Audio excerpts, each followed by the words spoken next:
checked my YouTube feed the other day, and I found out I now have 500 subscribers. I want to thank all of you that have subbed to me over these years.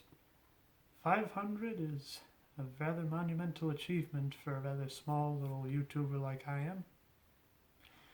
So, usually I try to do something a little different or exciting when it comes to my subscriber specials. So if you've been subbed to me for a little while, you'll know that I'm a transgender. That is why I'm wearing a dress. And, well, I figured I should dress up for an occasion like this. And, well, I don't think I'd look right in a suit with these things. So what am I going to do this time? Well, one thing I haven't really included that much in my little YouTube videos is my love of books. So I figured I would review the Lord of the Rings series. So we'll start at the beginning with The Hobbit. It was kind of interesting when I first read the book. I read a rather modern printing of it. I want to say it came out in 2011. So it had the cover art of the movie itself on it. But I was really interested in getting this particular version so that it matched with the Lord of the Rings trilogy that I have. So the other interesting thing is, this is actually 2 books in one. Now what do I mean by that? The version I picked up originally had no cover. So I bought another book of the same version, I ripped off the cover, and I taped it. I don't feel guilty about doing that because the last owner did that to their other book already. So, The Hobbit. For those of you who have not read it, I'll try to summarize as well as I can. So a hobbit is a fantastic creature. It doesn't stand much more than, say, 4 or 5 feet tall, very fuzzy for the most part.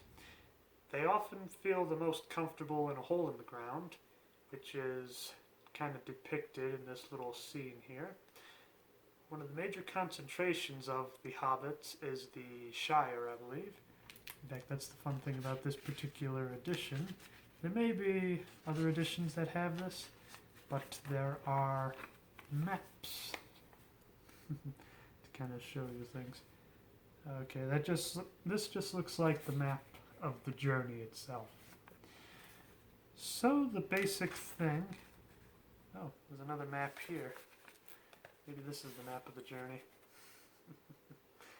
Let me just take a look at the next page, see if there's another map. Okay, no, that is when the actual story begins. I've already described what a hobbit is. The actual hobbit that the story is named after, his name is Bilbo Baggins. Basically, he has a friend who is a sorcerer known as Gandalf, who one day invites 12 dwarfs into his home, and from there they bring on a proposition of having him join in on a treasure hunt of their ancestors. So Bilbo is a little reluctant. He loves his little place in the Shire. He keeps his house clean until the dwarfs invaded. But at the same time, he does have a little bit of the adventure gene in his blood. And so, after a little bit of convincing, he joins them on their little journey. Along the way, they face perils. They face goblins. They face trolls, I believe. And Bilbo in particular faces a rather nasty creature known as Golem. It lives in a rather dark area where very little sunlight is ever seen. And he eats any passerbys that even so much look at him. And he has a particular possession he calls his precious, which is a ring. Whoever wears this ring becomes invisible. After some cunning, Bilbo is able to take the ring and uses invisibility to get out and join the party. So after a lot of traveling, they make it to the pit of the gnome's castle. The biggest problem is it's guarded by a dragon known as Smaug. I believe that's how you're supposed to pronounce it. There's probably a lot of hardcore fans that are so annoyed at how wrong I'm getting some of these details. But after enough time, they are able to find a way to get the dragon out, and they all get the Horde. Now, the interesting thing is, you think that's where the story would end, but no. All of a sudden, the dwarves become greedy with envy, and the town nearby that was destroyed by the dragon also wants a part of this gold as well. So there's just a lot of warring factions going on to get this Horde. After enough time, Gandalf comes by, and there is a peace offering. And then, basically from there, Bilbo takes his share and returns to the Shire in happy wealth. And that is the end of The Hobbit. Now, the interesting thing is the author, J.R.R. Tolkien, loved the character of the Hobbit so much that he decided to write 3 more stories based on these fantastic creatures. Now, obviously, because it's 3 more books, it's a much grander story. So I will try my best to summarize again. But one of the things I like about this particular edition is that at the beginning, there is a foreword by the author himself. And along the way, there's little footnotes every so often where basically he would say, yeah, this is supposed to be this. I made an error. It's just something you don't normally see. But probably the thing I find the most refreshing is that in the foreword to this book, he says he did not mean to create a deeper meaning. All he wanted to do is just tell a long and fantastic story. The only other time I've heard such a similar sentiment is with Mark Twain and Huck Finn. I believe he said, this book has no meaning, and any that try to find it should be shot, or something like that. Of course, I'm paraphrasing. So, we have the first of the Lord of the Rings trilogy, The Fellowship of the Ring. So Bilbo has gotten a lot older in years, and it's up to his adopted son Frodo to start the adventure this time. Basically, Bilbo still has that one ring, but it's kind of eating him inside. He's slowly being possessed by it, almost turning into Gollum, like from The Hobbit here. So after just a lot of effort, he gives the ring to Frodo. After that, Gandalf comes in and tells him about the true nature of the ring. Essentially, how about I just consult the book for this one? I just want to make sure I'm getting all the details right. So there were several rings that were made. 3 rings for the elven kings under the sky, 7 for the dwarf lords in their halls of stone, 9 for mortal men doomed to die, 1 for the Dark Lord on his dark throne, in the land of Mordor where the shadow lie, 1 ring to rule them all, 1 ring to find them all, 1 ring to bring them all, and in the darkness bind them, in the land of Mordor where the shadow lie. Now that one particular ring is what Bilbo has. In order to ensure that the Dark Lord mentioned here, known as Sauron, does not get it, Frodo and Gandalf enlist the help of a small party in order to take it to Mount Doom, which is the only volcano in the land hot enough in order to be able to melt this ring down, because obviously it's enchanted, it can't be easily destroyed. Let me see, just for fun, there's a bit of a map here from the first book. And then you could probably just summarize the whole trilogy like that. Their basic goal is to make it to Mount Doom and be able to destroy the One Ring. Now, obviously there's a lot more along the way. They face a ton of perils, they meet a ton of rather interesting and unique characters. We see the Dark Lord's forces trying to get this One Ring.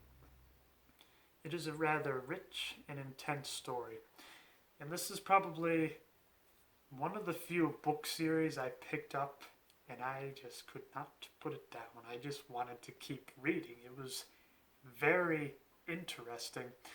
And the thing I like about Tolkien's writing compared to, say, Frank Herbert from Dune is that he gives you the information on an as-needed basis. Now I'm just going to go on a bit of a tangent here. So, Dune. It's another epic kind of similar to Lord of the Rings, except instead of being fantasy, it's science fiction, which I know is a branch of fantasy, but stick with me here. The first book is just called Dune, and then I think the next one is The Son of Dune, and so on and so on.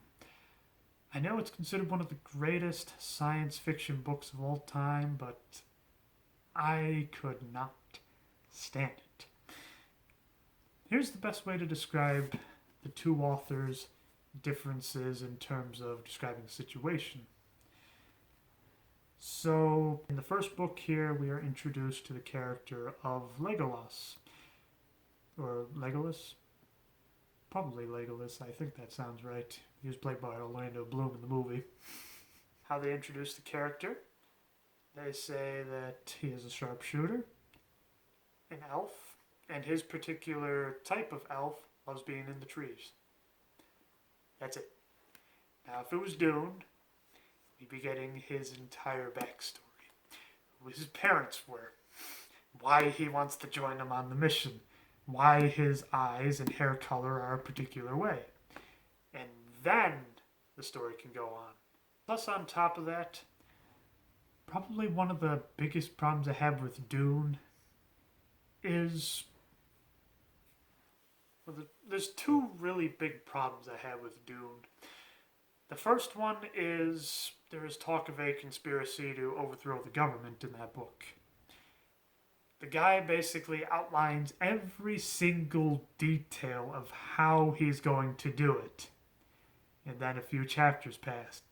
And then every single detail happens, except for the one at the end. You already explained everything that happened. Just tell us the one thing that we didn't know would happen.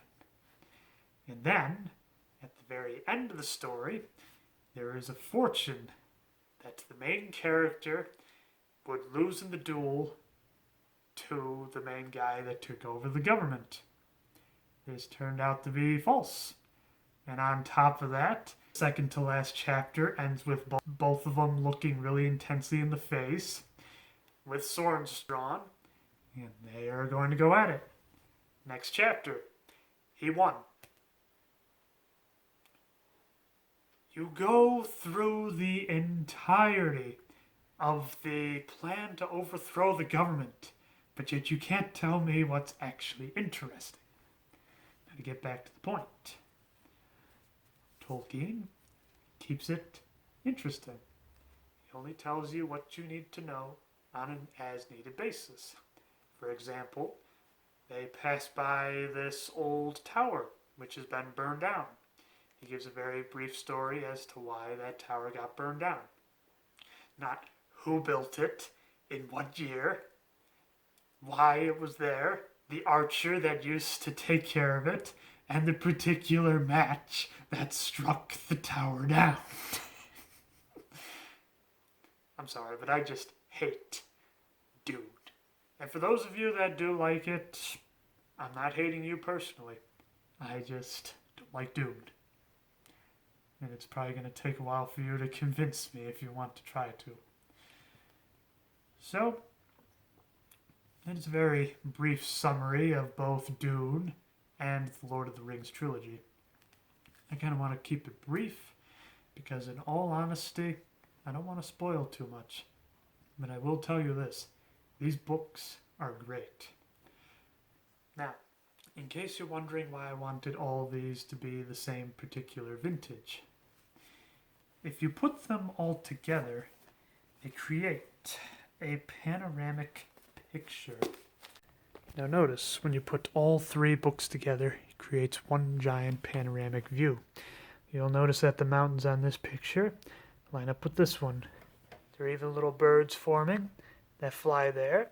And down there we see stuff rising out of the muck. And then it comes and rides around here. It's amazing.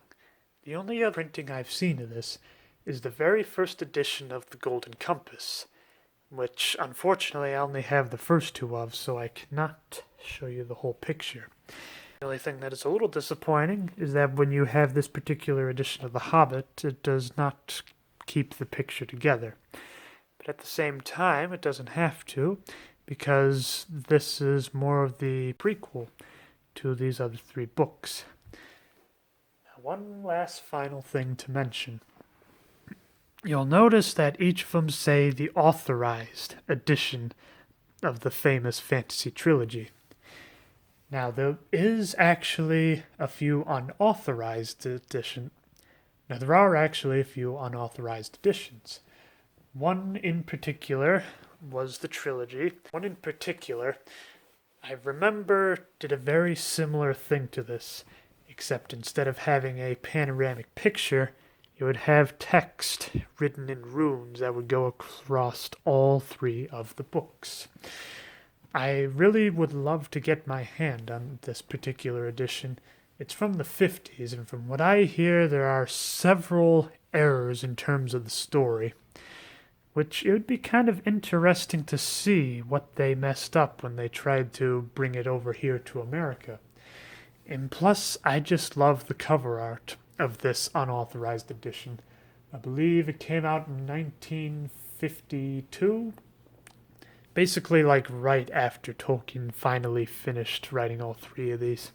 But I will say, if you want to go for the dolphin collection, as I think it's been known as, because of the little picture of the dolphin on each book, the dolphin's here on this one, it's not necessarily too expensive to find. You could probably pick up all three of these for maybe $20 on eBay. And plus, it is just a great way to read the story. Like I said, with these particular editions, there are notes by the author in here, and each one has their own little map. And another map. And plus, maybe it's just because I'm a weirdo, but there's something I love about the feel and the smell of these old pages. Now, one other thing that's very interesting about this particular edition of The Return of the King is that only about half of it is the actual story. The rest of it is for those that want to dive deep into the lore itself, kind of going over family trees, what in the world some of these battles are that were mentioned, a glossary, and I believe there was even an alphabet as well. Aha, there it is. The alphabet. Well, I hope you enjoyed my little 500 subscriber special. Maybe I'll be making 1,000 one real soon. Till next time, keep having fun.